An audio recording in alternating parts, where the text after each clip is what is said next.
पंजे की मार, हाथी का भार, साइकिल की रफ्तार या कमल की ललकार, उत्तर प्रदेश में आखिर किसकी होगी सरकार? देखिए KTV पर सिर्फ मेरे साथ। उत्तर प्रदेश की राजधानी लखनऊ की कैंट विधानसभा सीट 2022 में भाजपा के लिए सबसे हॉट सीट बनी हुई है। यही कारण है कि भाजपा के कई दिग्गज नेताओं की नज़र इस सीट पर लगातार बनी हुई है। बता दें कि भारतीय जनता पार्टी कैंट विधानसभा सीट पर 6 बार जीत दर्ज करा चुकी है। राजनीतिक सूत्रों के अनुसार लखनऊ की कैंट विधानसभा सीट भारतीय जनता पार्टी के लिए एक लंबे समय से सुरक्षित सीट मानी जाती रही है। यही कारण है कि भारतीय जनता पार्टी के लिए लखनऊ की कैंट विधानसभा सीट सबसे हॉट सीट बनी हुई है। लखनऊ की कैंट विधानसभा सीट से रीता बहुगुणा जोशी के पुत्र मयंक जोशी, लखनऊ की मेयर संयुक्ता भाटिया की बहू रेशू भाटिया, विधायक सुरेश तिवारी व सपा से भाजपा में आई अर्पणा यादव का नाम इस सीट को लेकर सुर्खियों में चल रहा है। यह तो आला कमान को तय करना है कि इनमें से किसको टिकट दिया जाए। राजनीतिक सूत्रों की माने तो लखनऊ की कैंट विधानसभा सीट से भारतीय जनता पार्टी में 8 लोगों का नाम इस सीट को लेकर चर्चा में है। आइए जानने की कोशिश करते हैं कि लखनऊ की कैंट विधानसभा सीट से कैंट की क्षेत्रीय जनता किसको पसंद करती है और क्या चाहती है कैंट क्षेत्र की जनता। क्या नाम है आपका? रजनीश सिंह यादव। रजनीश जी, इस समय हम कैंट विधानसभा में खड़े हुए हैं। कैंट विधानसभा से भारतीय जनता पार्टी के 3 प्रत्याशी जी दावेदारी प्रस्तुत कर रहे हैं जी। क्या लगता है? देखिए, रीता बहुगुणा जी ने कहा अगर मेरे पुत्र को टिकट नहीं मिला तो मैं इस्तीफ़ा दे दूंगी। ठीक है। सुरेश चंद्र तिवारी जी ने कहा कि अगर मुझे टिकट नहीं मिला तो फिर मैं विरोधियों के रूप में काम करूंगा। ठीक है। अपर्णा जी इसीलिए आई हैं कि उनका टिकट यहाँ से कंफर्म है। अगर इन तीनों में से किसी को नहीं मिलता है तो भाजपा यहाँ पर बुरी तरह हारेगी। कैंट विधानसभा से बहुत बुरी तरह हारेगी। जैसा कि सुनने में आ रहा है कि रीता बहुगुणा जोशी जी अपने पुत्र के लिए कैंट से टिकट मांग रही हैं, इस बारे में क्या कहना चाहते हैं? भाई, रीता बहुगुणा जोशी भारतीय जनता पार्टी की लोकप्रिय सांसद हैं और लोकतंत्र में उनको मांगने का अधिकार है।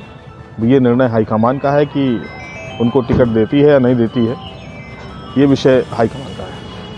समाजवादी पार्टी से समाजवादी परिवार की एक बहू ने भी शीघ्र ही भारतीय जनता पार्टी की सदस्यता ग्रहण की है। माना जा रहा है कि वो भी इस कैंट विधानसभा से एक प्रत्याशी के रूप में है। क्या कहते हैं इस बारे में? इस बारे में मैं इतना ही कहूँगा कि वो भारतीय जनता पार्टी में आई हैं, उनका बहुत बहुत स्वागत है। और हमें लगता है कि आदरणीय मुलायम सिंह जी की बहू भारतीय जनता पार्टी में शामिल होने के बाद एक बहुत बड़ा कुनबा भारतीय जनता पार्टी में सम्मिलित हुआ है और जो समाजवादी के समर्थक लोग थे उनके आ जाने से भारतीय जनता पार्टी का चुनाव में जो है वर्चस्व बढ़ेगा, इसमें कोई जरा भी संदेह नहीं। रही बात चुनाव लड़ने की, ये हाईकमान का निर्णय है कि क्या उनको हाईकमान टिकट देती है या उनको स्टार प्रचारक के रूप में हमारे बीच में वो चुनाव लड़वाएंगे। जैसा कि अभी यहाँ पर मुझे ज्ञात हुआ कि कैंट की जनता जी क्या चाहती है कि अपनी प्रत्याशी कैंट विधानसभा का कैसा हो, क्या खासियत हो? कैंट की जनता की जो माने अगर तो सब ये उनकी एक इच्छा ये है कि जो भी हो वो क्षेत्रीय हो, मतलब जो कम से कम वो व्यक्ति ऐसा विधायक हमारे बीच का हो कि जो कम से कम अपना वोट अपने आप को दे सके और हमारा नेतृत्व कर सके। 2022 के चुनाव में समाजवादी पार्टी दम भरती दिख रही है 22 में 22 सेकंड। क्या कहते हैं इस बारे में? ये खाली मुंगेरी लाल के हसीन सपने हैं और सपने देखने का अधिकार सबको है, उनको भी है। और ये 10 मार्च को आने वाला रिजल्ट बता देगा कि साइकिल में कितनी दम है या उसकी हवा निकल गई। क्या लग रहा है 2022 में किसकी सरकार बन पा रही है? सरकार तो बीजेपी की बन रही है। सपा की क्यों नहीं बन रही है? सपा की नहीं बनेगी। सपा तो कह रही है कि काम बोलता है। पिछला चुनाव उन्होंने लड़ा। तो वो बताएं ना जनता के बीच आके कि क्या काम किया उन्होंने। आपका बाल किसान बालकिशन जी, आज हम कैंट विधानसभा क्षेत्र में हैं। जी। क्या लगता है कि अब से कैंट विधानसभा क्षेत्र से कौन प्रत्याशी होगा? भाजपा से 3 लोग दावेदारी करते दिख रहे हैं जी। किसको प्रत्याशी होना चाहिए अब से? जो काबिल हो उसी को होना चाहिए। आपकी निगाह में कौन काबिल है? अभी हमको यही नहीं मालूम कौन कौन खड़ा है। अच्छा, यही नहीं मालूम। इसके पहले कौन था आपके यहाँ? ये थे आपके सुरेश तिवारी, उसके पहले कौन था? रीता बोगड़ा थी। जी, ये दोनों लोग हैं।